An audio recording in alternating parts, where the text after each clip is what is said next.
Hello girls, today we are going to talk about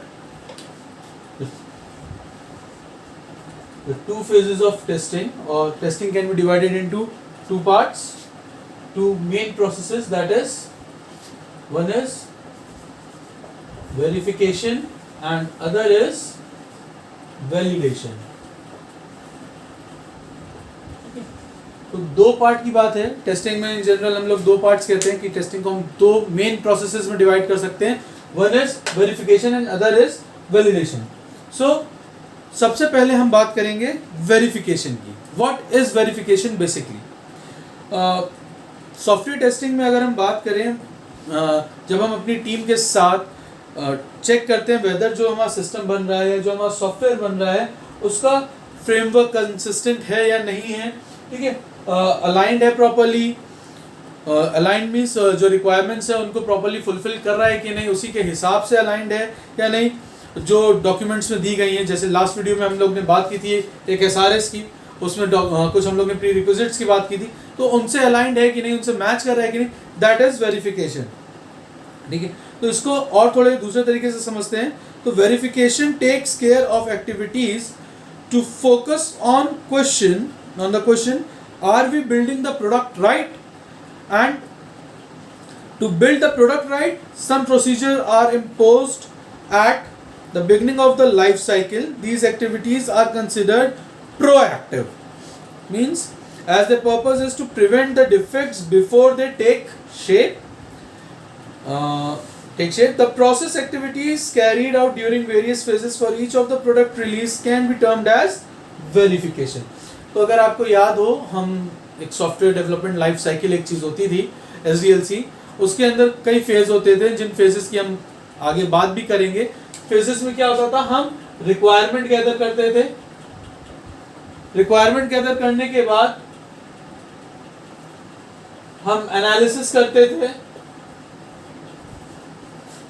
analysis के बाद हम design करते थे. डिजाइन के बाद हम कोड करते थे.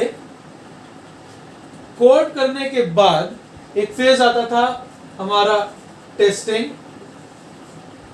टेस्टिंग के बाद हम इंप्लीमेंट करते थे और उसके बाद हम मेंटेनेंस में आते थे. ठीक है, तो ये जो मेरे फेज हैं, that is requirement, analysis, design and code. हर एक फेज के बाद, इन चार फेज के बाद मैंने रिक्वायरमेंट गैदर किया. रिक्वायरमेंट गैदर करने के बाद मैं ये चीज़ चेक करता हूँ कि जो रिक्वायरमेंट मैंने गैदर की है वो मेरे सॉफ्टवेयर के रिगार्ड्स में है या मैं दाएं बाएं चला गया हूँ या मैं कहीं और पहुँच गया हूँ. तो ये जो चीज़ है, ये वेरीफाई करना है कि जो मैं बनाना चाह रहा हूँ, जो मेरा डॉक्यूमेंट कह रहा है कि मुझे ये बनाना है, उसी की रिक्वायरमेंट्स है या नहीं. उसके बाद एनालाइज करना. एनालाइज करना मीन्स कि कौन सी प्रोसेस किस तरीके से काम करेगी, कौन सा इनपुट कहाँ यूज होगा, कौन सा आउटपुट कहाँ होगा, कौन सा आउटपुट किस और जगह पे इनपुट की तरह यूज किया जाएगा. ये जो एनालिसिस है कि हम प्रोसेस को किस तरीके से ऑटोमेट करेंगे, और फिर उसको ये चेक करना कि जो रिक्वायरमेंट एनालिसिस में हमें प्रोसेसेस दी गई हैं उससे मैच हो रहा है या नहीं, ये भी वेरिफिकेशन है. फिर आता है डिजाइन. डिजाइन मीन्स हम उसका ग्राफिकल यूजर इंटरफेस बनाते हैं, हम डेटाबेस डिजाइन करते हैं. हम जब UI डिजाइन कर रहे हैं तो ये दिमाग में होता है कि मेरा डेटाबेस क्या है. सबसे पहले तो हम डेटाबेस डिजाइन करेंगे. ठीक है, अब डिजाइन को भी कई बुक्स में दो तरीके से दिया गया, एक लॉजिकल डिजाइन, एक फिजिकल डिजाइन. लॉजिकल डिजाइन में उसका डेटाबेस डिजाइन ऑन पेपर आता है, उसका ER डायग्राम आता है, उसका DFD आता है, उसका यूज केस डायग्राम आता है. तो ये सारी चीजें हमारी SRS के साथ बनती चली जाती हैं. ठीक है, जहां पर हमको मालूम होता है कि हमारे डेटाबेस किस तरीके के होंगे, यूज केस डायग्राम हमारा कैसा होगा, ER क्या होगा. ER आप सबने पढ़ा होगा, एंटिटी रिलेशनशिप डायग्राम, कि कौन सी टेबल किस तरीके से दूसरी टेबल के साथ इंटरैक्ट कर रही है. फिर DFD होगी कि प्रोसेसेस एक दूसरे से कैसे इंटरैक्ट करती हैं. तो ये जब हम लॉजिकल डिजाइन कर लेते हैं, फिर हम फिजिकल डिजाइन पे आते हैं. यहाँ पर हम यूजर इंटरफेस डिजाइन कर रहे होते हैं. यहाँ हम ये देख रहे होते हैं कि हमारा सॉफ्टवेयर यूजर को कैसा दिखेगा, यूजर उस सॉफ्टवेयर के साथ किस तरीके से इंटरैक्ट करेगा, कहाँ पर वो इंटरैक्ट करेगा, कहाँ पर डेटाबेस से वैल्यू आएगी. तो ये चीजें यहाँ पर आती हैं. फिर हम आते हैं डिजाइन करने के बाद, हम फिर चेक करते हैं, रीचेक करते हैं अपने ER से, अपने DFD से, कि जो चीज़ हम चाह रहे थे वहाँ पर वो बनी है या नहीं बनी है, वो डिज़ाइन हमें दिख रहा है कि नहीं. टेबल्स की जो एंट्री होनी है वो सही है कि नहीं, कोई फील्ड छूटी तो नहीं, अगर वो फील्ड छूटी है तो क्या वो ऐसी फील्ड है जो खुद कैलकुलेट हो के वहाँ पर आ रही है। जैसे अगर हम बात करें टोटल कॉस्ट इन्वॉल्व की, तो टोटल कॉस्ट दो तरीके से, रो वाइज भी है, कॉलम वाइज भी है। ठीक है, रो वाइज जैसे किसी एक पर्टिकुलर प्रोडक्ट की सिंगल पीस की क्या कॉस्ट है, उसको कितने पीस हमने मंगाए तो उसकी टोटल कॉस्ट आ गई। फिर उस पर्टिकुलर इनवॉइस में मैंने कितने आइटम मंगाए, सपोज मैंने 10 आइटम मंगाए, हर आइटम के किसी के 20 पीस हैं, किसी के 25 पीस हैं, तो उन सबकी डिफरेंट टोटल कॉस्ट आने के बाद एक टोटल अमाउंट आएगा, उस टोटल अमाउंट पे जीएसटी लगेगा। तो ये खुद अपने आप कैलकुलेट हो रहा है। ठीक है, तो ये सही काम कर रहा है या नहीं कर रहा है, तो ये हम डिजाइन के बाद फिर से वेरीफाई करते हैं कि हमारा डेटाबेस सही चल रहा है कि नहीं, हमारे डिजाइन सही चल रहे हैं कि नहीं। ये वेरीफाई करने के बाद हम कोड करने पे आते हैं। कोड करना मीन्स अब हम उन सब के लिए बैक एंड प्रोसेस लिख रहे हैं, हम उन सब को ऑटोमेट कर रहे हैं, हम उन सब के लिए कुछ कमांड्स दे रहे हैं कंप्यूटर को कि किस तरीके से उसे हैंडल करेगा। क्लियर? जब हम कोड कर लेते हैं तब हम किस फेज में आते हैं, तब हम आते हैं टेस्टिंग फेज में। Testing phase is basically validation. यहां पर अब हम चेक करते हैं, वैलिडेट करते हैं सारी चीजों को कि इनपुट सही है, आउटपुट सही है, रिपोर्ट्स जनरेट हो रही हैं। अगर हमने कोई वैलिडेशन चेक लगाया हुआ है, जैसे हम लोग के पासवर्ड्स के चेक्स होते हैं कि पासवर्ड ऐसा होना चाहिए, पासवर्ड वैसा होना चाहिए, तो वो चेक सही काम कर रहे हैं कि नहीं कर रहे हैं। जहां पर न्यूमेरिक डेटा जाना है वहां सिर्फ न्यूमेरिक डेटा जाना है, जहां पर अगर डेसिमल की 2 पॉइंट्स हैं तो कहीं उस पर 3 पॉइंट्स तो नहीं आ रहे। ये जो सारे चेक्स हैं वो हम यहाँ वैलिडेशन में करते हैं। ठीक है, टेस्टिंग में स्टार्ट होते हैं। तो टेस्टिंग को अगर देखा जाए तो टेस्टिंग को कहा जाता है it is a process that your team needs to verify the accuracy of the system. Clear?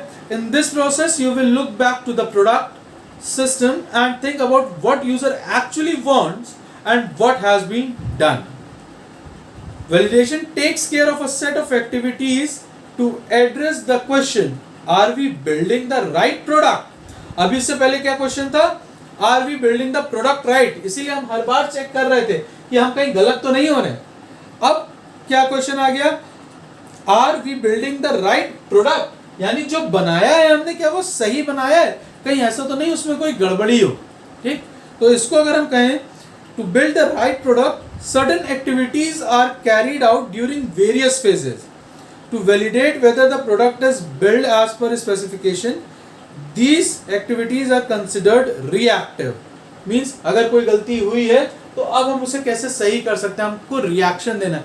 पहले प्रोएक्टिव था। प्रोएक्टिव मीन्स हम देख रहे थे कि हर एक फेज के बाद कहीं कोई गलती तो नहीं हुई, अगर कोई गलती हुई तो हम उसको वहीं पर सही कर ले रहे थे ताकि फर्दर कोई बग, कोई एरर हमें ना मिले। ठीक है, क्योंकि अगर हम यहीं पर गलत हो गए तो ऑटोमेटिकली चीज है कि हम पूरा गलत होता चला जाएगा। इसका एक बहुत छोटा सा एग्जांपल लेते हैं। आप सब ने बिजली के बड़े बड़े टावर्स देखे होंगे जो हाई टेंशन लाइंस के होते हैं। ठीक है, वो टावर्स काफी ऊंचे, काफी बड़े होते हैं। ठीक है, अगर एक टावर और दूसरे टावर के बीच में डिस्टेंस भी काफी होता है, वहां पर अगर पहला टावर लगाने में सिर्फ 0.1 डिग्री का डिफरेंस आ जाए तो ये 0.1 डिग्री का डिफरेंस हमें आगे चल के जो हमने लैंड ऑक्यूपाई किया हुआ है उसमें 5 से 50 किलोमीटर का डिफरेंस ला सकता है depending upon the length. That means I haven't made the product right. मेरा प्रोडक्ट सही नहीं था, मैंने वेरीफाई किया ही नहीं। स्टार्टिंग में फर्स्ट फेज में गलती हो गई तो 1 डिग्री 0.1 डिग्री यहाँ गलत था। जब अगला टावर मैंने लगाया तो वो 0.1 प्लस 0.1 0.2 हो जाएगा। तो बढ़ते बढ़ते बढ़ते बढ़ते अगर ये 10,000 किलोमीटर का प्रोजेक्ट है तो मालूम चलेगा मुझे टावर स्टार्ट करके लखनऊ से सपोज लेके जाना था गोवा की साइड या गुजरात की साइड, तो राजस्थान पहुंच रहा हूं मैं, या इधर महाराष्ट्र आ जा रहा हूं नीचे। क्यों? क्योंकि एंगल्स चेंज हो गए। मैंने फर्स्ट स्टेप पे ही वेरीफाई नहीं किया था कि मैं सही हूं या गलत। तो वेरिफिकेशन स्टेप बाय स्टेप चलता है कि हर एक चीज सही होती रहे। क्लियर? वैलिडेशन में क्या है, अब यहां पर इस केस में वैलिडेट कर ही नहीं सकते हमें। अब उसको सही करने का तरीका क्या है कि मैं न्यू लैंड एक्वायर करूं, फिर से पैसा उस पर इन्वेस्ट करूं और उसके बाद जस्टिफाई करूं उसे। तो जस्टिफाई तो नहीं हो सकता अगर हमने पूरा प्रोडक्ट गलत बना दिया। तो वैलिडेशन ये चेक करता है कि जो प्रोडक्ट हमने बनाया है वो सही है या नहीं। क्लियर? लास्ट टेस्ट में हम लोग कहते हैं कि हम जितना सही कर सकते हैं उसको उतना हम सही करते हैं, हम उसमें सर्च करते हैं कि एरर्स क्या हैं, डिफेक्ट्स क्या हैं, और उनको हम रिपोर्ट करते हैं यूजर को। फाइन, चलिए नेक्स्ट लेक्चर जो हम वीडियो पे लेंगे, जो नेक्स्ट हमारा वीडियो अपलोड होगा वो अपलोड होगा एरर्स, डिफेक्ट और बग्स के ऊपर, और एरर डिफेक्ट्स और बग के बाद हम लोग फर्दर और चीजें देखेंगे। क्लियर? चलिए, थैंक यू गर्ल्स।